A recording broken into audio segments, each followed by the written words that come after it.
আমার কাছে তো সরকারের এটার প্রশ্ন যে কতদিন কোয়ার্টারে থাকবো, এই কোয়ার্টারে এই গরমে এই ছাদের তলায় তো থাকতে পারলাম না 1 ঘন্টা 2 ঘন্টার জন্য। আর এখন কতদিন এটা ঠিক হবে, কোয়ার্টারে কি করে থাকবো?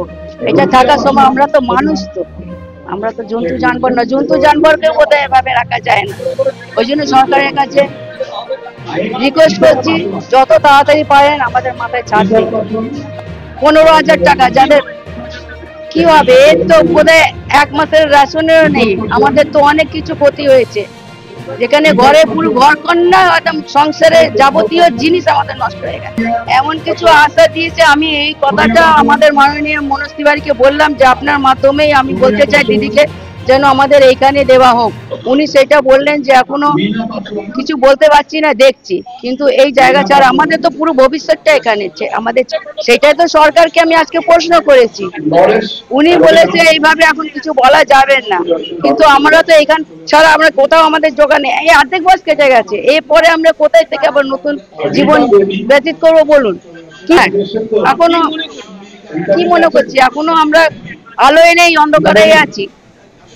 ঠিক সঠিক কেউ বলতে পারছে না যে কোথায় দেবে কি করবে, কিন্তু এই জায়গা ছাড়া তো আমাদের কোনো উপায় নেই। এই জায়গাটায় না, এটা আমাদের প্রাপ্য না। আমাদের বাপ ঠাকুরদা যেটা করে দিয়ে গেছে, এটা কি আমাদের প্রাপ্য ছিল? 15,000 টাকা আর এই কন্টেনারে থাকা, আর এতদিন যে আমরা বলে উঠতে পারেননি, সেটা আমি ওনার কাছে প্রশ্ন করেছি। আমাদের এখনো প্রশ্নই থেকেই যাচ্ছে।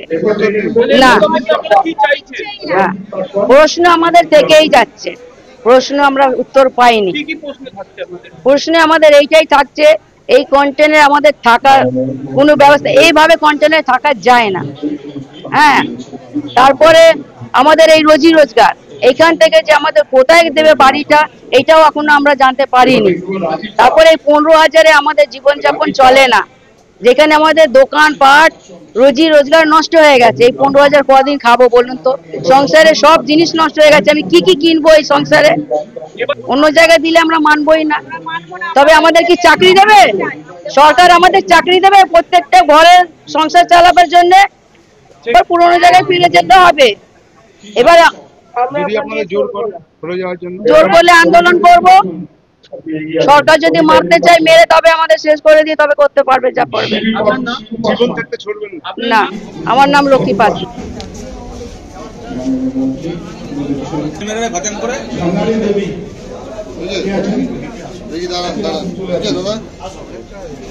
এই যে 15,000 টাকা দিয়েছে, আর এইখানে এই স্কুলে থাকতে বলেছে, কিন্তু আমরা এমনি করে থাকতে পারবো না।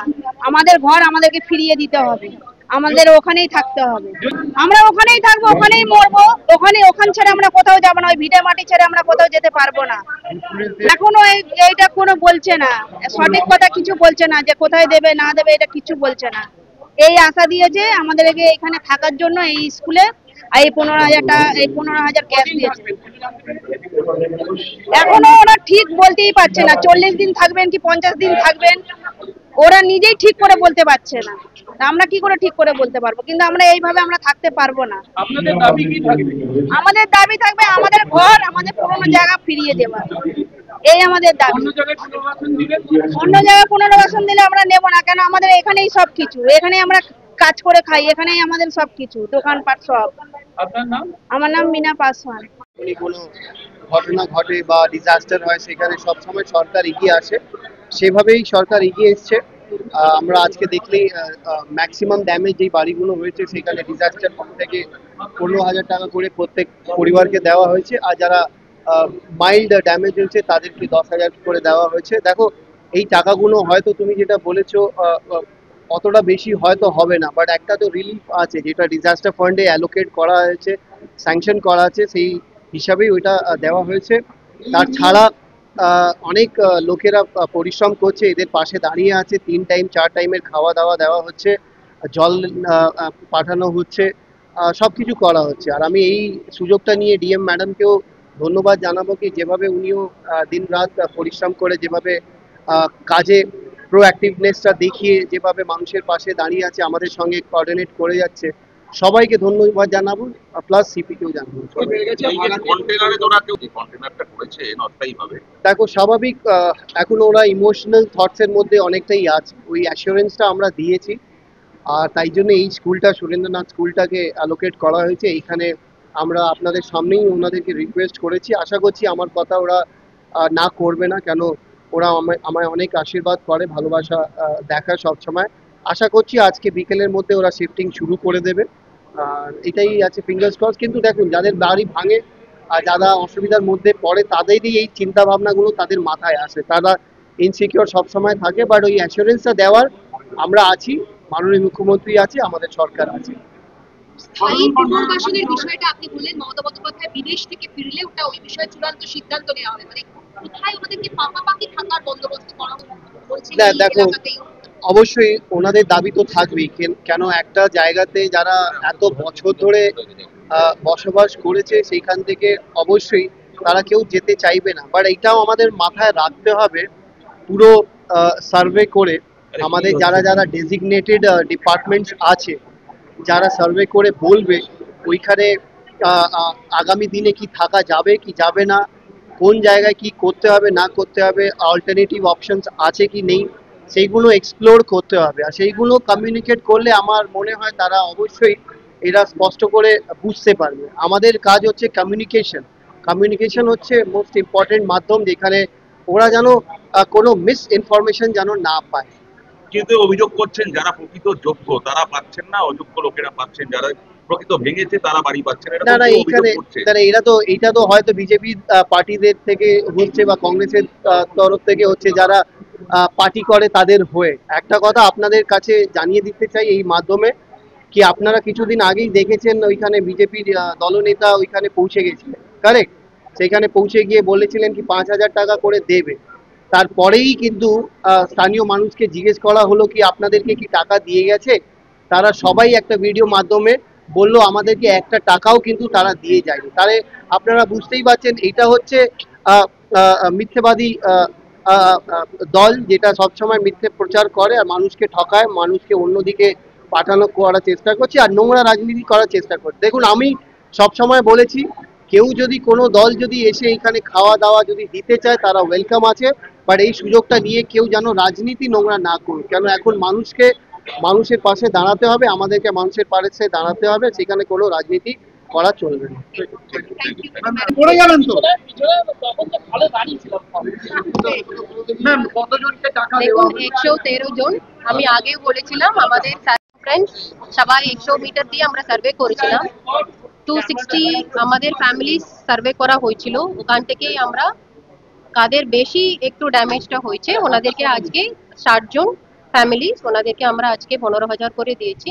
তারপরে 53 ওনাদের মডারেটলি একটা দুটো ক্র্যাক আছে ওনাদের বাড়িতে, ওনাদেরকে আমরা 53 ফ্যামিলিজকে আমরা আজকে 10,000 করে দিয়েছি। এই সার্ভেটা আমাদের চলতে থাকবে।